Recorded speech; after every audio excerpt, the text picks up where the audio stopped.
Hey hey, salut les crypto lovers, c'est Weltemer, bienvenue pour l'édition du 21 du 10 2021 du petit journal du crypto. Alors aujourd'hui nous avons un market cap global qui replonge et qui perd 3,44%, il est en dessous des 2600 milliards de dollars à 2548 milliards de dollars. On a un bitcoin qui perd déjà 4,68%. Est-ce que nous nous serions trop emballés hier lors du all-time high? Est-ce que nous avons été tous aveugles? Est-ce que nous avons tous espéré que le Bitcoin allait arriver aux 100 000 dollars et le Bitcoin n'en fait toujours qu'à sa tête? Conclusion, Bitcoin, il a décidé de chuter. Moins 4,65% à 63 204 dollars. On a Ethereum par contre qui continue de grimper.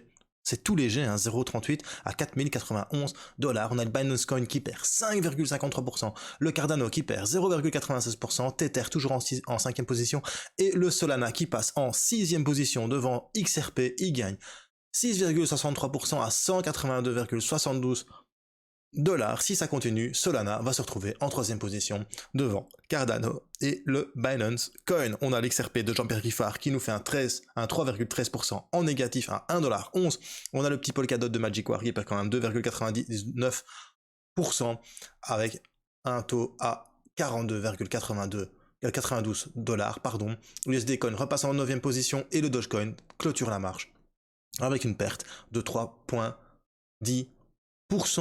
Après ça, on va quand même regarder les top gagneurs du jour, parce que bien évidemment, il y en a. Nous avons le Nexo qui te fait un petit 12,49%, le Torchain, ou le Rune, comme tu veux, 9,63%, et le Unus Seed Leo qui fait 8,36% et plus de 21% en 7 jours. C'est plutôt sympa. Enfin voilà, t'as quelques cryptos quand même qui sont dans le vert aujourd'hui, mais à partir de la 32e, tu passes dans le rouge. Bien évidemment, quand le Bitcoin pump cochon et qu'après derrière, il corrige, ça fait mal. Et les altcoins, ils morflent. Conclusion, je me suis peut-être un petit peu trop emballé hier, mais on verra ça tout à l'heure, lors de l'analyse technique. Je vous réserve quand même une bonne petite surprise. Allez, maintenant, n'oublie pas, hier, je t'ai parlé qu'on organisait un concours avec Krill. On te fait gagner 200 dollars avec Krill. Il suffit de suivre Krill FR et Weltemer, de retweeter, tirage au sort le 25 du 10. Et ladies and gentlemen, les concours, ça n'arrête plus en ce moment sur Culture Crypto. Je vous ai annoncé que dimanche, je recevais Helmut Banner pour ses Dinovox NFT. Ça se passera sur la chaîne Twitch en live. Eh bien, Helmut a décidé de vous offrir un Dinovox. Un Dinovox, c'est ceci. C'est un petit dinosaure en voxel qui tourne NFT. Et il a décidé de vous offrir Gaspard. Alors pour essayer de gagner Barnabé, pour essayer de gagner le Dinovox 3, essayer de gagner Barnabé, c'est pas compliqué. Il suffit de suivre tes crypto-monnaies de Dinovox et Culture Crypto FR. En deuxième, il suffit de follow la chaîne Culture Crypto TV sur Twitch, vous avez le lien en description, et soumettre une question sous ce tweet. Donc, on attend de la communauté qu'elle nous mette une question pour qu'on puisse vous répondre. Et alors, clôture des participations le 24 du 10 2021 et le tirage au sort le 24 du 10 au matin, et le tirage au sort le 24 du 10 en direct à la fin de l'émission. Allez, c'est parti. Générique.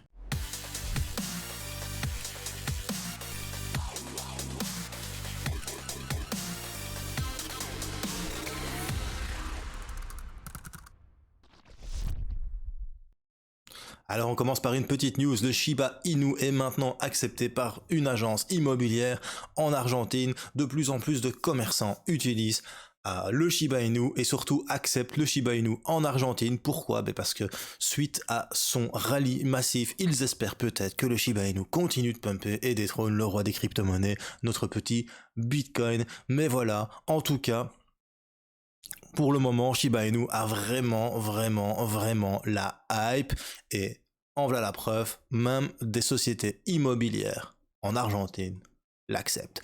Après ça, on apprend que Monkey Ball, un jeu NFT qui est basé sur Solana, vient de lever 3 millions de dollars. Donc Monkey Ball, c'est une startup crypto qui construit un jeu Play to Earn sur Solana. Ils viennent de lever 3 millions de dollars. C'est une équipe plus ou moins de 17 personnes. Le cycle de participation a vu plusieurs investisseurs, dont Jump Capital, CMS Holding, Solana Capital, bien évidemment, NFX et d'autres investisseurs tels que le milliardaire Shalom Mackenzie, qui est l'un des créateurs de eToro, un des deux cofondateurs de eToro. Donc Monkey Ball, ça risque de faire mal. Alors qu'est-ce que Monkey Ball? Monkey Ball, c'est un jeu de football NFT qui récompensera les joueurs et les observateurs. Donc si tu regardes le match, tu seras récompensé aussi. Le jeu peut être décrit comme une intersection entre FIFA Street et Final Fantasy.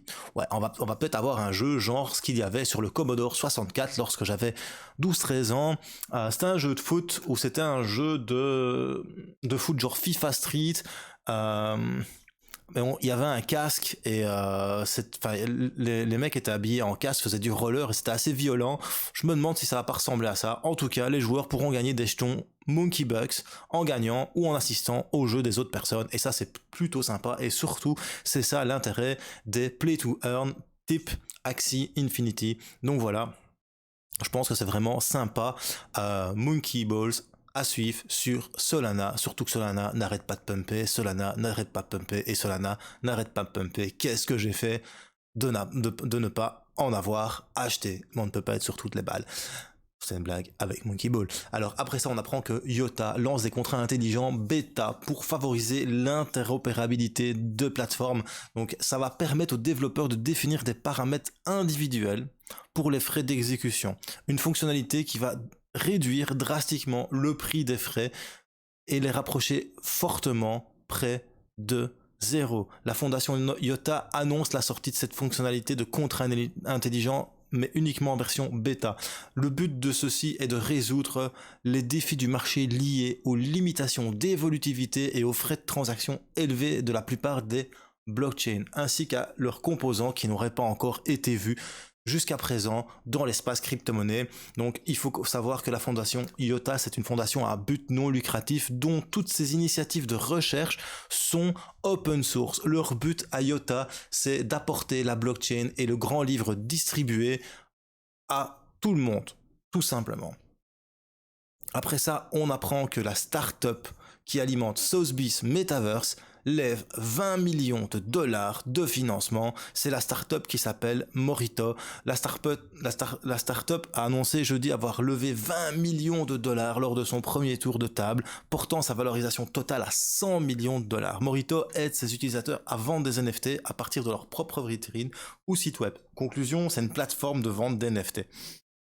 Leur service inclut la frappe du NFT, la garantie de la conformité et l'octroi de redevances perpétuelles, déclare Amanda Cassatt, cofondatrice de la société marketing Web 3.0 et du studio de capital à risque Sérotonine qui a créé Morito. En tout cas, encore une fois, un projet qui prend énormément de millions de dollars lors d'un financement, comme quoi la crypto-monnaie a le vent en poupe. Moi je sens qu'on va créer un petit projet, qu'on va lancer ça et qu'on va essayer de choper des millions de dollars pour pouvoir vivre de notre passion. Voilà, c'est tout pour les petites news. Maintenant, on va passer à ce que vous attendez tous, l'analyse technique du Bitcoin. Badaboum, on passe sur l'analyse technique du Bitcoin. Avant toute chose, je voulais quand même vous montrer un petit peu la dominance. Donc la dominance sur du daily, badaboum, on voit que en fait, elle est en train de retracer son petit pump. Il nous a fait un 1, 2, 3, 4, 5. Donc, hop, je vais vous montrer ça ici. Il nous a fait des vagues d'Elliott. Ça a fait un 1, 2, 3, 4, 5. Et maintenant, on va peut-être faire une correction en ABC, tout simplement. Papapam, hop, voilà. Je fais ça sans utiliser, bien évidemment... Voilà, on a baissé, peut-être qu'on va venir rechercher le haut de la première vague. Voilà, ici, je fais ça sans utiliser Fibonacci. Normalement, tu analyses en faisant Fibonacci. Maintenant, moi, ce qui me plairait vraiment bien sur du daily, c'est qu'on vienne rebondir sur la moyenne mobile 200 période et qu'on reparte à la hausse. Maintenant, on est quand même dans une chute. Elliott, ça se passe toujours un 1, 2, 3, 4, 5. Et après la 1, 2, 3, 4, 5, tu as une A, B, C qui chute et qui est décomposé en 1, 2, 3, 4, 5, ABC, 1, 2, 3, 4, 5.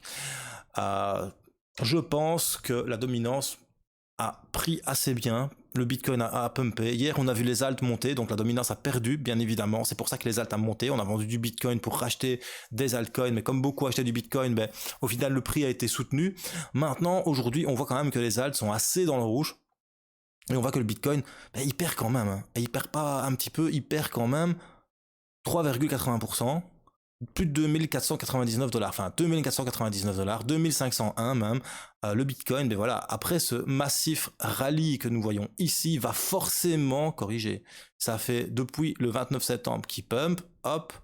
Maintenant, ce qui serait bien, c'est qu'il retombe sur les 38,20 de Fibonacci, qui correspond en plus à cette zone de résistance. On a une de zone de résistance qui est là, en daily, on est toujours en daily, et une deuxième qui est là, hein, tu vois bien, hein, j'ai pas besoin de te faire le dessin, tu vois qu'ici, il y a eu de la résistance, et là aussi, il y a eu de la résistance, donc on va enlever ça, il n'y a pas besoin de les mettre vu qu'il y a les zones de Fibonacci, donc soit on va venir et on va rebondir sur les 61 195 dollars et on va repartir à la hausse, soit on va casser les 23,60 de Fibo et on va venir chercher les 38,20 de Fibonacci et on va repartir à la hausse. Si d'aventure, on viendrait chercher les 38,20 de Fibonacci et on viendrait les casser. Tu as encore une troisième zone de résistance qui en plus correspond avec ce double top qu'on avait eu ici.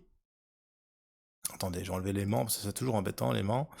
Voilà, tu as toujours cette zone-ci qui représente un petit peu les 50% de Fibonacci aux 54 116 dollars. Donc voilà, on s'est peut-être enflammé hier. C'est clair que je pensais aussi, je vous avoue, que le Bitcoin était parti pour aller chercher ses 100 000 dollars. Maintenant, ça veut rien dire. C'est pas parce qu'un jour il chute comme ça que demain il va pas remonter. Hein. N'oubliez pas, le roi Bitcoin fait ce qu'il veut.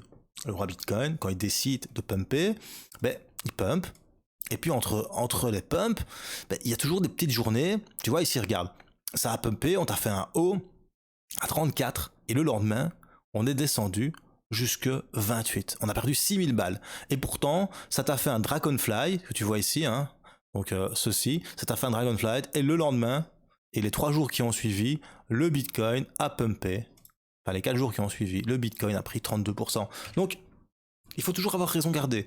C'est tout à fait logique qu'il y ait une respiration du cours. Regarde aussi ici, on est venu du plus bas vers le plus haut, on est venu chercher 98%, puis après derrière, en 2 jours, on a perdu 16%, tout le monde disait « Oh, c'est la fin, écoute, ça a été le début du bull run. » Et d'abord, après on est venu chercher les 42 000 dollars et on t'a fait 160%.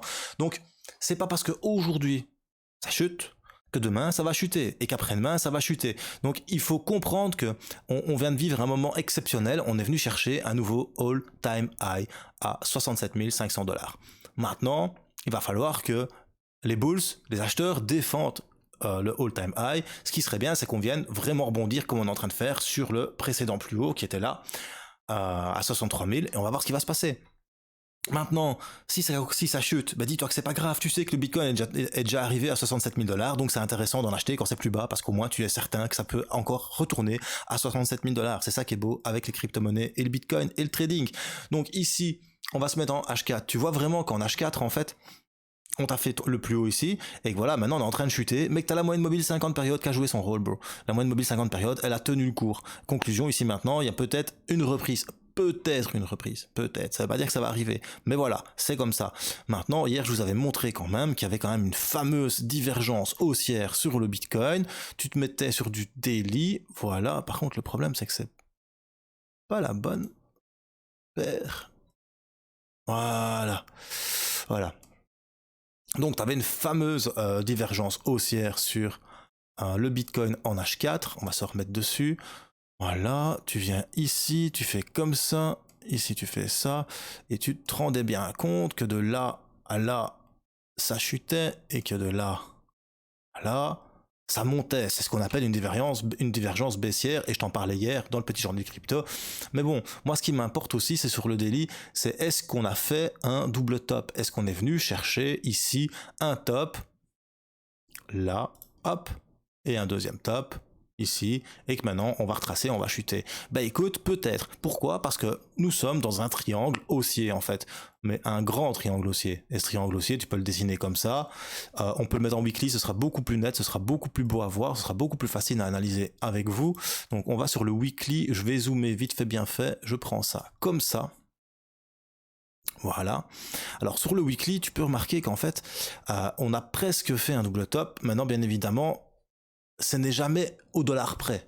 C'est toujours des zones. Tu as toujours une zone ici, tu vois. Tu as cette zone-ci qui a, par ici, la zone basse des 60 000 $ qui a retenu le cours plusieurs fois, puis ça a chuté. Puis maintenant, on a cassé cette zone et on a tenu contre les 67 000 $.